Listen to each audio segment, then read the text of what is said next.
ओम शांति। 22 अगस्त 2024 बाबा के महावाक्य। मीठे बच्चे, तुमने सारे कल्प में ऑल राउंड पार्ट बजाया। अब पार्ट पूरा हुआ, घर चलना है। प्रश्न: तुम बच्चे अपने भाग्य की महिमा किन शब्दों में करते हो? उत्तर: हम हैं ब्राह्मण चोटी। हमें निराकार भगवान बैठ पढ़ाते हैं। दुनिया में मनुष्य मनुष्य को पढ़ाते, लेकिन हमें स्वयं भगवान पढ़ाते हैं, तो कितने भाग्यशाली हुए। दूसरा प्रश्न: इस ड्रामा में सबसे बड़ा पोजीशन किसका है? उत्तर: निराकार बाप का। वह तुम सब आत्माओं का बाप है। सब आत्माएं ड्रामा के सूत्र में बांधी हुई हैं। सबसे बड़ा पोजीशन बाप का है। ओम शांति। रूहानी बच्चों से रूहानी बाप पूछ रहे हैं, मीठे मीठे बच्चों, अपना घर शांति धाम याद है? भूल तो नहीं गए हो? अब 84 का चक्कर पूरा हुआ। कैसे पूरा हुआ है यह भी तुम समझ गए हो। सतयुग से लेकर कलयुग अंत तक ऐसे और कोई भी पूछ न सके। मीठे मीठे लाडले बच्चों से बाबा पूछते हैं, अब घर चलना है ना?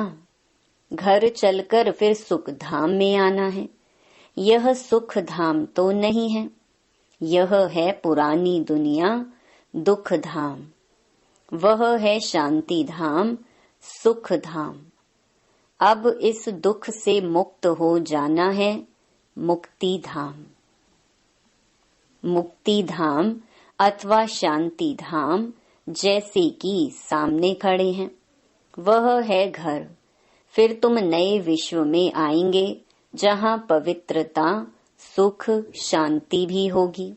यह तो समझते हैं ना, गाते भी यह है, बाप को पुकारते भी हैं, हे पतित पावन, इस पतित दुनिया से हमको ले चलो। इसमें बहुत दुख है, हमको सुख में ले चलो। स्मृति में आता है, स्वर्ग को सब याद करते हैं, शरीर छोड़ा कहेंगे स्वर्ग पधारा। Left for heavenly abode. किसने लेफ्ट किया? आत्मा ने। शरीर तो नहीं जाता है, आत्मा ही जाती है। अभी तुम बच्चे ही शांति धाम, सुख धाम को जानते हो और कोई नहीं जानते। तुम बच्चों की बुद्धि में नॉलेज है, शांति धाम क्या है और सुख धाम क्या है। तुम सुख धाम में थे, अब फिर दुख धाम में आए हो। सेकंड, मिनट, घंटे, दिन, वर्ष बीत गए। अब 5000 वर्ष में बाकी कुछ दिन रहते हैं। बाप बच्चों को स्मृति दिलाते रहते हैं। बहुत सहज बात है, इसमें मूंझने की तो दरकार ही नहीं। आत्मा 84 जन्म कैसे लेती है यह भी किसको पता नहीं है। लाखों वर्ष की बात तो किसको याद भी रहना मुश्किल है। यह है ही 5000 वर्ष की बात। व्यापारी लोग भी स्वास्तिका चौपड़े पर निकालते हैं, उसको गणेश कह देते हैं। गणेश को हाथी की सूंड दिखाते हैं। मनुष्य पैसा खर्च करते हैं, चित्र आदि बनाते, इसको कहा जाता है वेस्ट ऑफ टाइम। तुम्हारे में कितनी ताकत थी, वह दिन प्रतिदिन कम होती गई है। जैसे मोटर से पेट्रोल कम होता जाता है। अब तो तुम बहुत कमजोर हो गए हो। 5000 वर्ष पहले भारत क्या था? अथाह सुख थे। कितना जबरदस्त धन था। यह राज्य उन्होंने कैसे पाया? राजयोग सीखे थे। इसमें लड़ाई आदि की बात ही नहीं। इनको कहा जाता है ज्ञान के अस्त्र शस्त्र, और कोई स्थूल बात नहीं है। ज्ञान के अस्त्र शस्त्र हैं। ज्ञान, विज्ञान, याद और ज्ञान के कितने बड़े जबरदस्त अस्त्र शस्त्र हैं। सारे विश्व पर तुम राज्य करते हो। देवताओं को कहा जाता है अहिंसक। अभी तुम बच्चों को मनुष्य से देवता बनने की शिक्षा मिल रही है। तुम जानते हो हम हर 5000 वर्ष के बाद बेहद के बाप से यह बेहद का वर्षा ले रहे हैं। यह आत्मा की बात है। इसमें स्थूल लड़ाई आदि की कोई बात नहीं। आत्मा पतित बनी है, इसलिए वह पावन होने के लिए बाप को बुलाती है। अब बाप कहते हैं, मीठे मीठे बच्चे, अब तो घर जाना है। यह है जीव आत्माओं की दुनिया। वह है आत्माओं की दुनिया। उसको जीव आत्माओं की दुनिया नहीं कहेंगे। यह घड़ी घड़ी स्मृति में लाना चाहिए। हम दूर देश के रहने वाले हैं। हम आत्माओं का घर है ब्रह्मांड। यह भी बुद्धि में रहे, हम वहाँ रहते हैं इस आकाश तत्व से पार, जहाँ सूर्य चांद भी नहीं होते। हम वहाँ के रहने वाले यहाँ पार्ट बजाने आए हैं। 84 का पार्ट बजाते हैं। सब तो 84 जन्म ले नहीं सकते। आहिस्ते आहिस्ते ऊपर से उतरते आते हैं। हम ऑलराउंडर हैं। सब काम करने वाले को ऑलराउंडर कहा जाता है। तुम भी ऑलराउंडर हो। आदि से अंत तक तुम्हारा पार्ट है। अब इस चक्कर का अंत है तो भी ऊपर से आते रहते हैं। बहुत बच्चे रहे हुए हैं जो ऊपर से आते रहते हैं, वृद्धि को पाते रहते हैं। बाप ने तुम बच्चों को हम सो का अर्थ भी समझाया है। वह लोग तो कहते हम आत्मा सो परमात्मा है। उनको तो ड्रामा के आदि मध्य अंत ड्यूरेशन आदि का भी कुछ पता नहीं है। तुमको बाप ने समझाया है इस शरीर में तुम अभी ब्राह्मण हो। प्रजापिता ब्रह्मा द्वारा शिव बाबा ने तुमको एडॉप्ट किया है। पढ़ाते हैं, यह तो याद रहना चाहिए ना। बाप हमको पढ़ा रहे हैं। वह ऊंचते ऊंच भगवान हैं। सभी आत्माएं इस ड्रामा के धागे में पिरोई हुई हैं। अभी तुम जानते हो हम शुरू में देवता थे, फिर हम सो क्षत्रिय धर्म में आए, अर्थात सूर्यवंशी से चंद्रवंशी में आए। इतने जन्म लिए, यह सब पता होना चाहिए। यह नॉलेज पहले तुम्हारे में बिल्कुल नहीं थी। अभी बाप ने समझाया है, यह वर्णों की बाजोली है। अभी फिर शूद्र से ब्राह्मण बने हो, ब्राह्मण से फिर देवता बनेंगे। विराट रूप दिखाते हैं ना। तुम्हारी बुद्धि में सारा ज्ञान है। कैसे हम नीचे उतरे, फिर ब्राह्मण कुल में आए, फिर डेइटी डायनेस्टी में आए। अभी तुम ब्राह्मण हो चोटी। चोटी सबसे ऊंच होती है। तुम्हारे जैसा ऊंच कुल कौन कहलावे। भगवान बाप आकर तुमको पढ़ा रहे हैं। तुम कितने भाग्यशाली हो। अपने भाग्य की कुछ महिमा तो करो। बाहर में तो सब मनुष्य मनुष्य को पढ़ाते हैं। यह तो है निराकार बाप। यह बाप कल्प कल्प एक ही बार आकर नॉलेज देते हैं। पढ़ाई तो हरेक पढ़ते हैं ना। बैरिस्टर की नॉलेज पढ़कर बैरिस्टर बनते हैं। वह सब मनुष्य मनुष्य को पढ़ाते आते हैं। अभी यह है भगवानुवाच। मनुष्य को तो कभी भगवान नहीं कहा जाता है। वह तो है निराकार।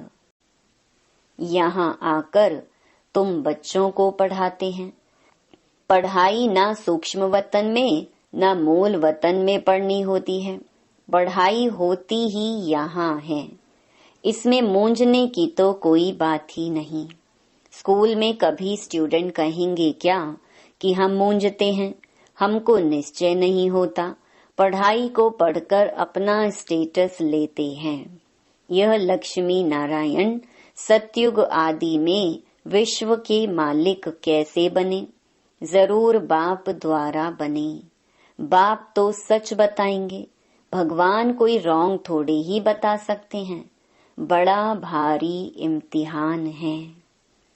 इस समय तो है प्रजा का प्रजा पर राज्य। राजा रानी है नहीं। सतयुग में थे, अभी कलयुग अंत में है नहीं।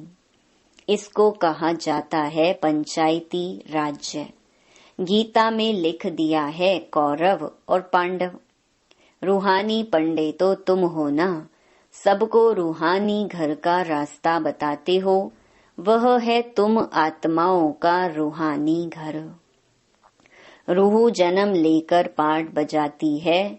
यह बातें तुम्हारे सिवाय और कोई नहीं जानते। ऋषि मुनि आदि कोई भी न रचता को न रचना के आदि मध्य अंत को जानते हैं। लाखों वर्ष कह देते हैं, परंतु उनका भी कोई पूरा हिसाब किताब नहीं है। आधा आधा भी हो न सके। पूरा आधा सुख धाम, फिर पूरा आधा दुख धाम। यह है पतित दुनिया विषयस और वह है वाइसलेस। बाप कितना ऊंचते ऊंच है, परंतु कितना साधारण है। कोई बड़े आदमी ऑफिसर्स आदि से मिलते हैं तो उनको कितना रिगार्ड देते हैं। पतित दुनिया में पतित मनुष्य ही पतितों का दीदार करते हैं। पावन तो है ही गुप्त। बाहर से दिखाई कुछ नहीं पड़ता है। बाप को कहा जाता है नॉलेजफुल, ब्लिसफुल। सब बातें बाप में फुल हैं, इसीलिए उनको ज्ञान का सागर कहा जाता है। हर एक मनुष्य के पोजीशन की महिमा अलग अलग है। वजीर को वजीर, प्राइम मिनिस्टर को प्राइम मिनिस्टर कहेंगे। यह फिर है ऊंचे ते ऊंच भगवान। सबसे बड़ा पोजीशन है निराकार बाप का, जिसके हम सब बच्चे हैं। वहाँ हम सब बाप के साथ परम धाम में रहते हैं। वह है घर। यहाँ सबको अपना अपना पार्ट मिला हुआ है। कोई एक जन्म का भी पार्ट बजाकर वापस चले जाते हैं। बाप समझाते हैं यह मनुष्य सृष्टि का वैरायटी झाड़ है। एक न मिले दूसरे से। आत्मा तो एक जैसी है, बाकी शरीर एक न मिले दूसरे से। नाटक भी दिखाते हैं जिसमें एक जैसी दो शक्ल बनाते हैं, जिसमें मूंझ जाते हैं कि पता नहीं हमारा पति यह है या यह तो बेहद का खेल है। इसमें एक न मिले दूसरे से। हर एक के फीचर्स अलग अलग हैं। आयु भल एक जैसी हो, परंतु फीचर्स एक जैसे हो न सके। हर जन्म में फीचर्स बदलते जाते हैं। कितना बड़ा बेहद का नाटक है, तो उनको जानना चाहिए ना। सारी सृष्टि के आदि मध्य अंत का ज्ञान तुम्हारी बुद्धि में है। हरेक का ड्रामा में जो पार्ट है वही बजाएंगे। ड्रामा में कोई रिप्लेस हो नहीं सकता। बेहद का ड्रामा है ना, जन्म लेते रहते हैं, सबके फीचर्स अलग अलग हैं। कितने वैरायटी फीचर्स हैं, यह नॉलेज सारी बुद्धि से समझने की है। कोई किताब आदि है नहीं। गीता का भगवान हाथ में गीता ले आता है क्या? वह तो ज्ञान का सागर है, पुस्तक थोड़े ही ले आया। पुस्तक तो भक्ति मार्ग में बनते हैं, तो यह सब ड्रामा में नूंद है। एक सेकंड न मिले दूसरे से। तुम बच्चों को तो सब समझा दिया है, चक्कर पूरा हो फिर नए सिर शुरू होगा। अभी तुम पढ़ रहे हो, बाप को भी तुम जान गए हो, रचना को भी जान गए हो, मूल वतन से यहाँ आते हो पार्ट बजाने। स्टेज कितनी बड़ी है, इनका कोई माप नहीं हो सकता, कोई भी पहुंच नहीं सकते। सागर और आकाश का कोई अंत नहीं पा सकते, इसलिए बेअंत गाया जाता है। आगे इतनी कोशिश नहीं करते थे, अभी कोशिश करते हैं। साइंस भी अभी है, फिर कब शुरू होगी? जब उन्हों का पार्ट होगा। तो इतनी यह सब बातें शास्त्रों में थोड़े ही हैं। सुनाने वाले के बदले सुनने वाले का नाम डाल दिया है। यह काली आत्मा, वह गोरी आत्मा। काली आत्मा इनके द्वारा सुनकर गोरी बनी है। नॉलेज से कितना ऊंच पद मिलता है। यह है गीता पाठशाला। कौन पढ़ाते हैं? भगवान राजयोग सिखाते हैं अमरपुरी के लिए, इसलिए इसको अमर कथा भी कहा जाता है। जरूर संगम युग पर ही सुनाई होगी। जिन्होंने कल्प पहले पढ़ा है वही आकर फिर पढ़ेंगे और नंबरवार पद पाएंगे। तुम यहाँ कितने बार आए हो? अनगिनत। कोई पूछे यह नाटक कब शुरू हुआ है, तुम कहेंगे यह तो अनादि चला आ रहा है, गिनती की बात हो नहीं सकती। पूछने का ख्याल भी नहीं आता। शास्त्रों में सभी हैं भक्ति मार्ग की कहानियां, जो पढ़ते रहते हैं। यहाँ तो अनेक भाषाएं हैं, सतयुग में अनेक भाषाएं आदि होती नहीं। एक धर्म, एक भाषा, एक राज्य की तुम स्थापना कर रहे हो। वो लोग तो शांति स्थापन करने की राय देने वालों को प्राइज देते रहते हैं। शिव बाबा तुमको सारे विश्व में शांति स्थापन करने की राय देते हैं। उनको तुम क्या प्राइज देंगे? वह तो और ही तुमको प्राइज देते हैं। लेते नहीं, यह समझने की बातें हैं। कल की बात है, जबकि इन्हों का राज्य था। अभी तो रहने की जगह नहीं है। वहाँ तो 2-3 मंजिल बनाने की भी दरकार नहीं रहती, लकड़े आदि की दरकार नहीं। वहाँ तो सोने चांदी के मकान होते हैं। साइंस के जोर से झट मकान बन जाते हैं। यहाँ तो साइंस से सुख भी है, दुख भी है। इससे सारी दुनिया खलास हो जाएगी। इसको कहा जाता है फॉल ऑफ पोम्पिया। माया का कितना पोम्प है। साहूकारों के लिए तो जैसे स्वर्ग है, इसलिए वह तुम्हारी बात भी नहीं सुनते। आगे तुम भी नहीं जानते थे। यहाँ तो बाप आकर डायरेक्ट तुमको पढ़ाते हैं। बाहर में तो फिर भी बच्चे पढ़ाते हैं। मित्र संबंधी आदि भी याद आते रहते हैं। यहाँ तो बाप बैठ समझाते हैं। दिन प्रतिदिन तुम याद की यात्रा में पक्के होते जाएंगे। फिर तुमको कुछ भी याद नहीं आएगा, सिर्फ घर और राजधानी याद आएगी। फिर यह नौकरी आदि याद नहीं आएगी। मरेंगे ऐसे जैसे बैठे बैठे हार्ट फेल होते हैं। दुख की बात नहीं, हॉस्पिटल आदि तो कुछ भी नहीं होंगे। बाप को जान लिया और स्वर्ग के मालिक बने। तुम्हारा तो हक है, सबका नहीं, क्योंकि स्वर्ग में सब तो नहीं आएंगे ना। अच्छा, मीठे मीठे सिकिलधे बच्चों प्रति माता पिता बाप दादा का याद प्यार और गुड मॉर्निंग। रूहानी बाप की रूहानी बच्चों को नमस्ते। धारणा के लिए मुख्य सार। पहला, रूहानी पंडा बन सबको रूहानी घर का रास्ता बताना है। ज्ञान और योग के अस्त्र शस्त्र से सारे विश्व पर राज्य करना है। डबल अहिंसक बनना है।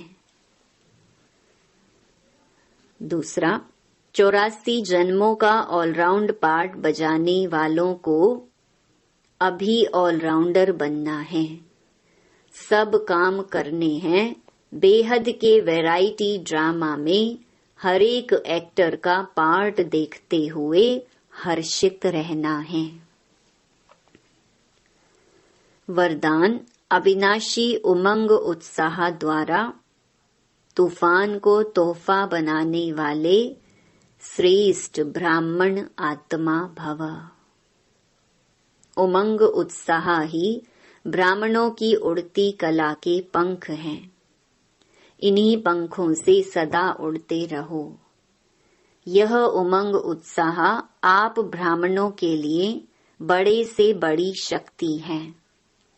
नीरस जीवन नहीं है, उमंग उत्साह का रस सदा है।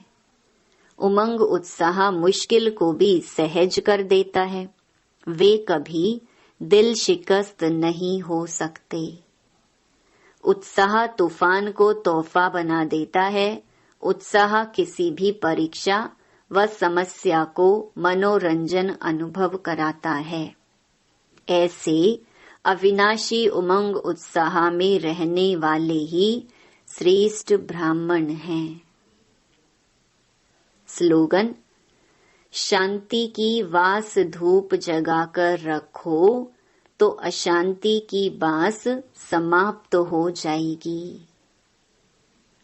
ओम शांति।